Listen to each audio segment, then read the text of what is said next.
Welcome back, ladies and gentlemen, to Beyond the Line of Scrimmage. I'm Cody Minks, joined by my partner, Montana Boer, as usual. Spring is starting to pass. Yep. Spring games have been played.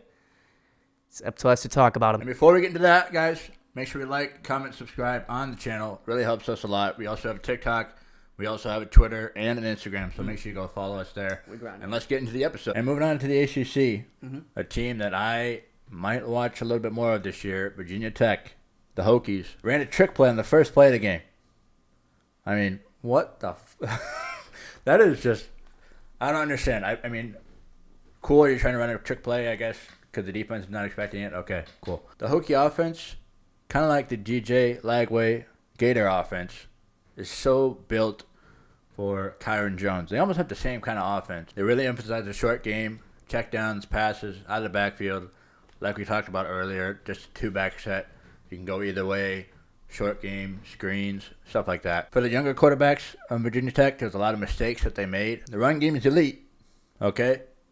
This Virginia Tech offense might be a problem this year. The ACC, obviously you got Clemson, you got North Carolina, Florida State. I think they can't contend this year. From the spring game, and only the spring game, obviously, going against their defense, they were opening some big holes with the starting unit. I thought whenever Kyron Jones dropped back to pass, I thought the pass protection was a little weak. They got to work on that this year. Judging from the game, the Maroon D-line got home plenty of times. I'm assuming that was their ones, I would assume. The back seven was flying around on both teams. There's a white team and a maroon team. They just got a lot of depth at each position. I think other than quarterback, I'm not really sold there. They got a lot of depth, though. That is for sure. One thing to note about their offense, the top 4 wide receivers are all back next year. That is a rare sight. Yeah. Especially in this day. Yeah. Because 90% of the time, one of those guys feels like, I am that guy. Yeah. I can be a number one option. Yeah. Let me go out and do that. That's big, right? Because now all of a sudden, continuity's back.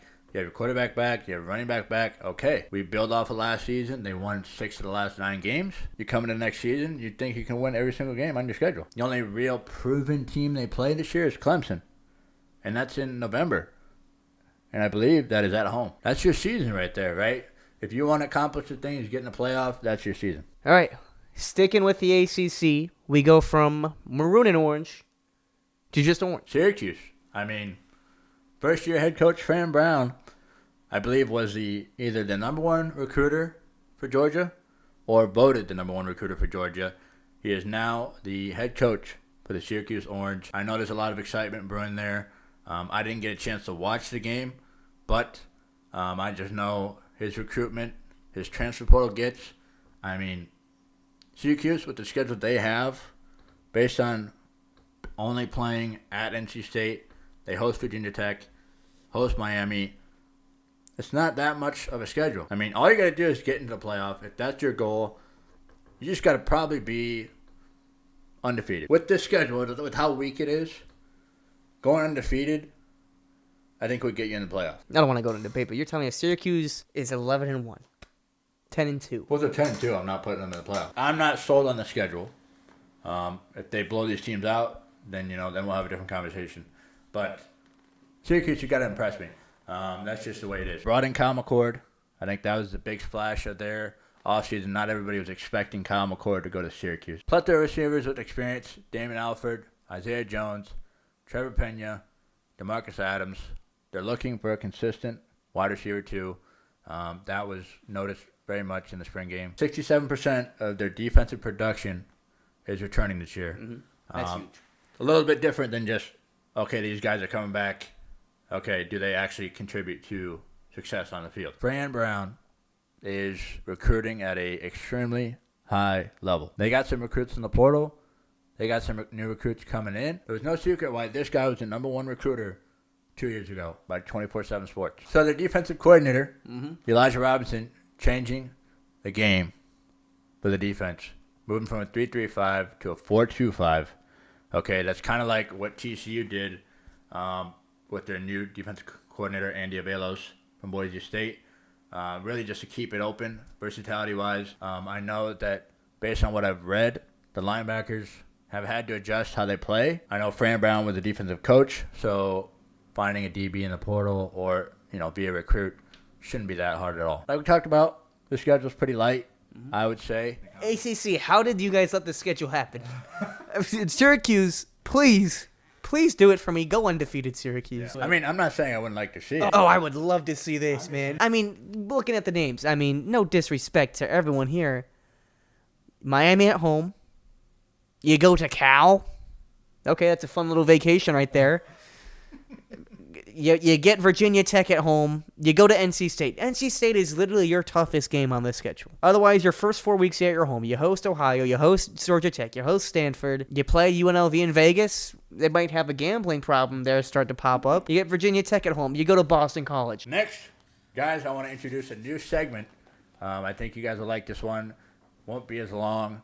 I'm going to call it the Rip Through. Okay, guys, the point of this segment is to kind of go through information that we learned throughout the weeks of the time that we spent in between having episodes. This one is a big week because it's been a goddamn month. We just want to go through information really quickly. Not going to have its own segment. We're just going to say what we think about it a little bit. If we have any thoughts, we'll put it in there. But really just information that we missed throughout the weeks. All right? This is the Rip Through. Let's do it. First things first, Arizona State quarterback, former, now, Jaden Rashada, goes to Georgia. Big get for the future of the Bulldogs. Yeah. Arizona State program, Herm Edwards is gone, obviously, last year. Only thing I have to say about that is now your quarterback room at Georgia is loaded again. Next on the list, and that is the cycle that just actually closed. 3,508 FBS players were in the transfer portal cycle. The record for most entries in a single cycle. I support it. Okay. Different playing time stuff, homesickness. There's a whole bunch of factors. Do you think there should be a couple rules for maybe like how many times it happened? Maybe like a little limit on it there, but everything is so situational too that there's gonna be some gray areas, but no, there definitely gonna be some additional limitations on it there. I don't think it's terrible. Next thing, Penn State transfer, Keandre Lambert-Smith. We just talked about this. Yes. Goes to Auburn there. Big get for Auburn, honestly. Yeah. We used him in our dynasty in NCAA 14, and he was our star man. Yeah. Keandre, go be great. We miss you, man. Another one, big one, fan favorite, Reggie Bush. Yep. His Heisman is back where it belongs. Should have never been taken. Yep. The NCAA, we have words to say to you that we cannot say on air. Spring meetings happened for the NCAA. You know what that means. Bunch of people, bunch of old people, bunch of athletic directors talking about stuff that doesn't really matter in the actual sport of football. Mm-hmm. Okay? They're talking about a group of 5 postseason tournament, group of 5 only. Okay? And I remember sending that to you on the first day it came out, and I already said, they're setting this up so that way they get the SEC and the Big Ten only tournaments in the future. If they're going to do something like this, do it like European football, do it like the NCAA basketball. Get your top teams, include the group of 5 for your main playoff, and then you can have, maybe runner-ups, just like they do in the Champions League and Europa League over in Europe, just like they do in the tournament, in the NCAA tournament, in the NIT. Get your top guys here, and then, all right, well, you guys had a great season, but you're just a step below. Here's your second division area, but don't discredit those great group of 5 teams just because you want more money. Next, like we talked about with Texas A&M, Mike Elko bringing in Solomon DeShields.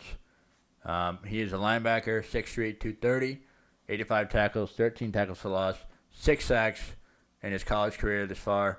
2 years remaining on his college lifespan. Penny Boone, who was the MAC Player of the Year last year, had rushed for 1,400 yards, 15 touchdowns on the ground, transferred to Louisville in January. Back in the portal, Tennessee linebacker Elijah Herring will enter the NCAA transfer portal. Leading tackler on the team last year is 79. Future is bright. Damian Martinez, Oregon State running back. Also plans to enter the portal.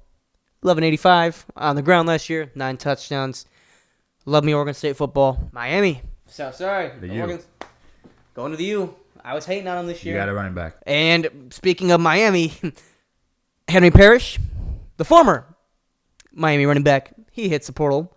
Shout out David Martinez taking your spot. One of the top backs in the portal. Ole Miss is one to watch. It seems to be. He may already be committed coaching. I think he's already committed to Ole Miss. So all right. Well, we're gonna You want to verify? No, I already know because he was already at Ole Miss. So he went to Miami. Now he went back to Ole Miss. I remember because that. Quinshon Judkins went to Ohio State. Yes. Okay. Look at this. It's a full circle, man. It all goes full circle. 1,000 yards on the ground, 15 touchdowns last year. Amazing running back. Yeah. Great get for the Ole Miss offense. Next, Michigan. I don't think this is their official punishment for the cheating that they did last year. Dirty little cheating, man. Dirty little cheaters, man. They got a 3-year probation, a fine, and recruiting restrictions from the NCAA for 5 current/former staff members recruiting violations during the COVID period. Wasn't there like a story of Jim Harbaugh putting money in like a McDonald's cheeseburger bag or something? Man. I just want to say, I love this segment. And that's why it is going to be a new segment in every damn episode. Okay. That is going to wrap up the rip through. Well, I hope you guys like it. We'll have to see what you guys think about it. Make sure to comment. Make sure to like. Make sure to subscribe. Make sure to follow our other channels, Instagram, Twitter, TikTok. You guys know where to find us. Beyond the Line of Scrimmage. Thank you guys for watching. And you know what? I want to apologize to everyone. We have not been on top of our game when it comes to grinding these out for you guys. So, with that being said, we'll see you guys in a month. Take care, everybody.